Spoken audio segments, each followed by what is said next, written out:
Let's talk about the final chapter. I call it the defensive chapter. The reason why I call it the defensive chapter is if your reviewer decided to read the final chapter without first reading chapter 1, chapter 2 until the last chapter, and just decided that he wants to go and read the final chapter, the reviewer should be able to tell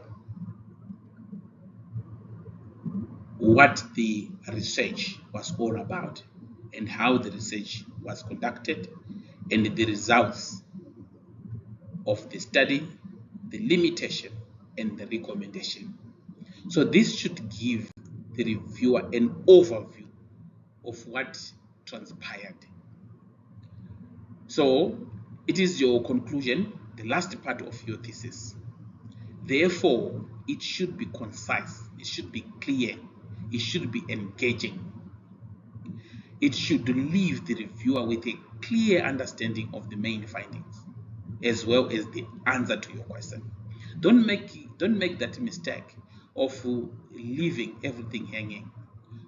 This is our last opportunity that we have been given to convince whoever is reviewing our study that this study was worth taking.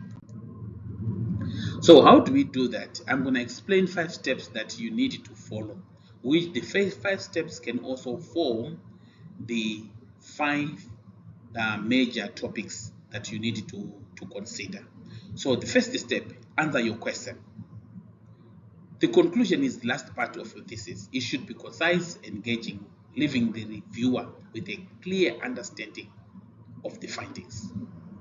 So what you need to do, you need to bring in the main question, or you should begin your conclusion with the main question.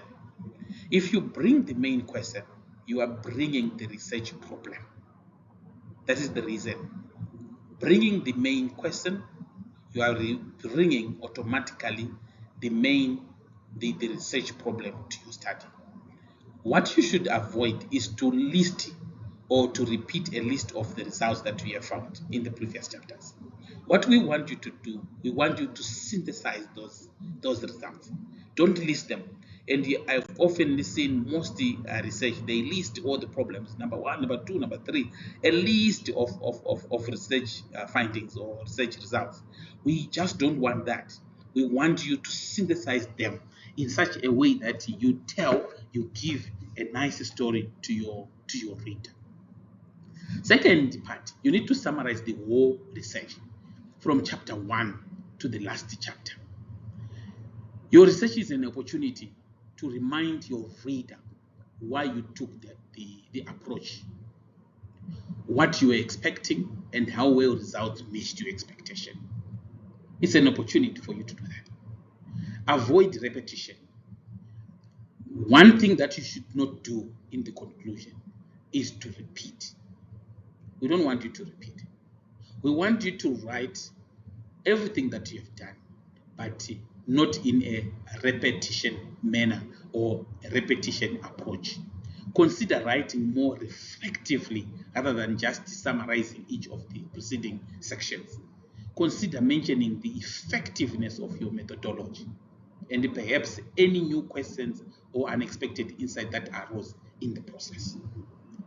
You can also mention any limitation to your study. That is very important because for reviewers, when they are reading, they are also looking limitation to the study. So you should not forget mentioning that, but only if you haven't included them in the discussion. You should not spend much time on that. We want to hear the positives of your work. Step number 3, make a recommendation. You may already have made few recommendations for future research in your discussion section. And it's actually very important in your discussion to make some recommendation, because in your discussion, don't forget, you need to take your discussion into the theoretical framework. And in that, you need to make some recommendation as well as you discuss, so that when you come to this chapter, you are no longer thinking new recommendation. You are just going to go and take those recommendations and synthesize them, mention them in this chapter. So it's very important for you to make those recommendations. When making recommendation for future research, be sure not to undermine your own work. Most students, they forget that their work should be judged on its own merit, and you cannot make recommendation that discredit your research. Similarly to the this also applies to the limitation. You can't make you can't list a limitation that discredit your work. So if you are making some recommendation or some limitation, make sure that the limitation or the recommendation strengthen your study in some way. Just as you should not avoid too much criticism, you should not criticize your work too much that everyone will discredit, will actually say, then why did you waste time? Why did you waste resources in carrying out this study? You should also avoid exaggerating the applicability of your study. Don't exaggerate the applicability of your study. Don't generalize your study if it's not generalizable. Don't generalize it. If you are making recommendation for policy, business, and other practical implications, it is generally best to frame them as should rather than must. You can't demand in making some recommendation, which is one of the mistakes that students also do. They demand. Anyway, who are you to demand that the government should do A, B, C, D? You should only make recommendations for the government, whether to take it or not to take it. Step number 4, emphasize your contribution to the field of work. Make sure that your reader or the reviewer is left with a strong impression of what your research has contributed to the state of your research. And you can do that by the following strategy. First of all, return to the research statement, problem statement. Turn it to explain how your research helps solve the problem. So do you see how the research problem plays? It's everywhere. It's everywhere. You can't write your research problem in chapter 1, you leave it there. It come across all the chapter to the last chapter. Referring back to the literature review, show how you have addressed a gap in the knowledge. Literature review is also coming here. That is why I'm calling it a defensive chapter. Discussing how your finding conform or confirm or challenge an existing theory or assumption. How are you challenging it? How are you confirming to it? How are you approving it? So it's actually very important that you bring in now the theory. You bring in the existing theories, knowledge. Again, avoid repeating what you have already covered in the discussion. Avoid repeating your work. In this chapter, we don't want copying and pasting. We want you to write work that is coherent, work that speaks about your study, work that defend the war years that you have been carrying. If you have been doing for 5 years, we want this chapter to be able to defend all that time and resources that has been put in your study. Wrap up your thesis. Okay. It's very important for you to take note that immediately go and write the abstract. After you have done that, go and write your abstract. Don't wait for 2 more weeks to write the abstract, because if you go and write abstract at this point, everything is still fresh in your mind. Then your reference list. I have introduced to you to some tools that you use. So if you have got a tool that you have been using, it is the opportunity for you to go immediately and check from the tutorial letters, which referencing list are you using. If you are using APA, then you go, you set your APA in your referencing tool, then you download, then immediately you put your referencing list. Don't wait to the last date like this for you to start compiling the reference list. That is a wrong way of doing things.